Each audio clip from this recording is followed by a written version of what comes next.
तीसरी खास बात यह है, जहां तक फिल्मों की बात करें तो इनकी किसी खास भूमिका को बहुत अच्छी सफलता या प्रशंसा मिल सकती है। इस सप्ताह के हमारे तीसरे सिकंदर हैं बाल ठाकरे। शिवसेना सुप्रीमो बाल ठाकरे के अंकों की बात करें तो इनका जो है जन्म के अंकों का मामला हुआ 23 जनवरी 1927, मूलांक 5, भाग्यांक 7, आयु अंक 5, 86वें वर्ष के कारण और नामांक 3। ये जमावड़ा बताता है, ये युतियां ये संकेत करती हैं कि बाल ठाकरे का दबदबा अभी तो रहेगा। दूसरी बात, बीएमसी के चुनाव जो है वे सिर पर आ चुके हैं, थोड़े ही समय में होने वाले हैं। ये अंक संकेत करते हैं कि शिवसेना ये बीएमसी के चुनाव फिर जीत सकती है। तीसरी बात, राहत वाली, बाल ठाकरे और उनके शुभचिंतकों के चेहरे पर मुस्कान लाने वाली है कि कुछ निर्णय या विवाद इनके पक्ष में जा सकते हैं, इन्हें लाभ दे सकते हैं। ये तो थे इस सप्ताह के सिकंदर। मांगलिक कार्य में बॉडी लैंग्वेज से कैसे करें मिलान, ये भी जानेंगे, लेकिन एक छोटे से ब्रेक के बाद। ब्रेक के बाद एक बार फिर स्वागत है आपका अंक प्रभा में। हमारे साथ हैं देश के जाने माने अंक ज्योतिषी और बॉडी लैंग्वेज विशेषज्ञ डॉक्टर कुमार गणेश 369। पिछले हफ्ते हमने चर्चा करी थी बॉडी लैंग्वेज पे। अब एस्ट्रोलॉजी में तो हम कुंडली से मिलान कर लेते हैं, अब बॉडी लैंग्वेज में इसका क्या प्रावधान है? भाई, जैसे हमने जिक्र किया था कि हर आदमी के शरीर में, उसके अंग प्रत्यंग में ग्रहों का वास होता है और ग्रह के जो प्रतिनिधि अंक हैं वे वहां रहते हैं।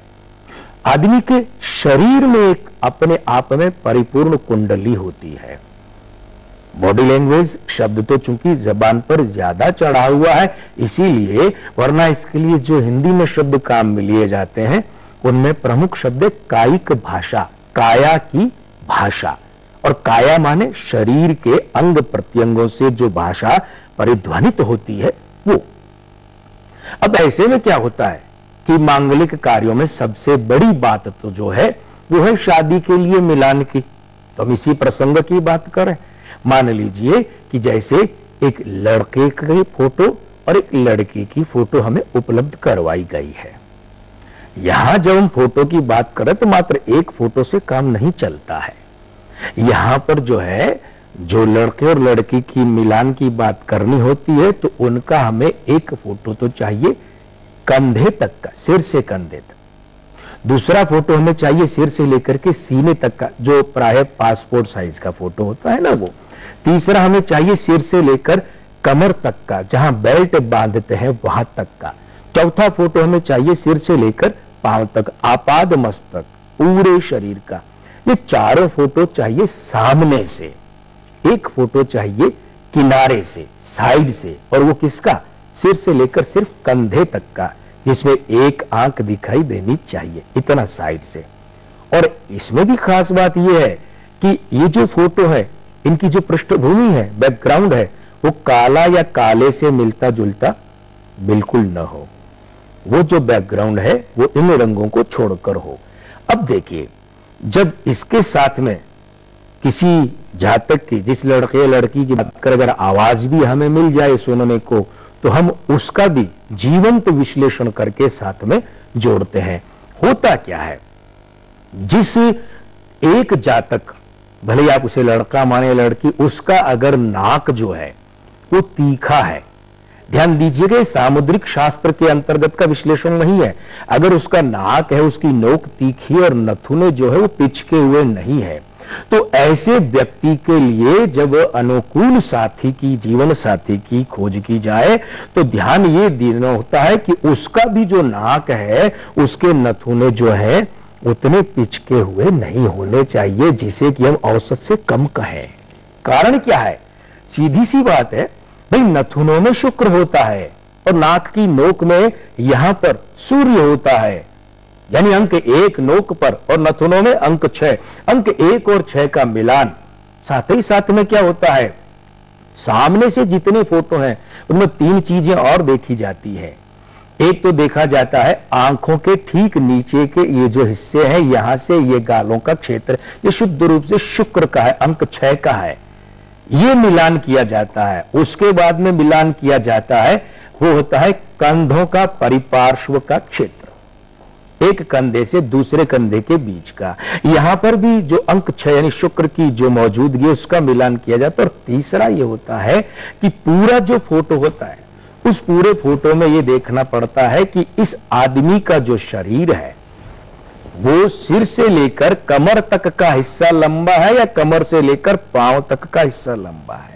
इसके अंतर्गत अगर बात करें तो ध्यान ये दीजिएगा कि जिस एक व्यक्ति का सिर से लेकर कमर तक का बेल्ट तक का हिस्सा लंबा होता है ना, बेल्ट से पांव वाले हिस्से की अपेक्षा, उसके लिए जीवन साथी उसी हिसाब से खोजना पड़ता है। अगर उसका जीवन साथी ऐसा खोजा जाए कि सिर से बेल्ट तक का हिस्सा तो छोटा है और बेल्ट से पांव तक का लंबा है, तो फिर वहां पर जो मामला है वो नकारात्मक होता है, उनका दाम्पत्य खतरे में होता है। और एक बात विशेष, भाई होंठ, ऊपर का होंठ देखिए तीखा धनुषाकार होना चाहिए, या तो दोनों में ही हो या दोनों में नहीं हो। एक में हो और दूसरे में न हो तो दाम्पत्य में बाधाएं आती हैं। और जो हम किनारे से फोटो मांगते हैं विश्लेषण के लिए, कई बातें हैं, प्रमुख बात उसमें यह है कि देखना पड़ता है कि ऊपर का जो होंठ है आदमी का, उसमें जैसे जो ऊपर धनुष का है ना आकार, वो तो सूर्य है, लेकिन उसकी मोटाई वो अंक 6 शुक्र है। तो किनारे वाले साइड वाले फोटो से देखा जाता है कि ऊपर का होंठ जो है वो नीचे के होंठ से बाहर है कि नहीं है। जिस व्यक्ति का, मान लीजिए आपका बेटा और आप बहू खोजना चाहते हैं और आपकी बेटी है और आप दामाद खोज रहे हैं, ध्यान दीजिएगा जिसे खोज रहे हैं उसके यहां ऊपर का होंठ बाहर नहीं होना चाहिए, वरना आपके घर में बहू आएगी तो गड़बड़ करेगी और अगर आपको दामाद मिलेगा तो बेटी दुखी रहेगी। ये है, इनके पीछे शुद्ध रूप से शरीर विज्ञान ही काम करा। ध्यान दीजिएगा विज्ञान, यहां पर अंक ग्रह और शरीर के अंग प्रत्यंग सब मिला करके ये बातें बताते हैं। बहुत नायाब विश्लेषण ये रहता है, अगर आवाज भी सुन लेते हैं तो, और इसमें गलती की गुंजाइश कम, सटीकता अधिक रहती है, क्योंकि जैसा हमने निवेदन किया, भाई अपने शरीर को कोई कितना क्या और कैसे छुपाएगा। आपसे चर्चा यहीं जारी रहेगी। अभी वक्त पे चला एक ब्रेक का, आप कहीं मत जाइए, हम हाजिर होते हैं एक छोटे से ब्रेक के बाद।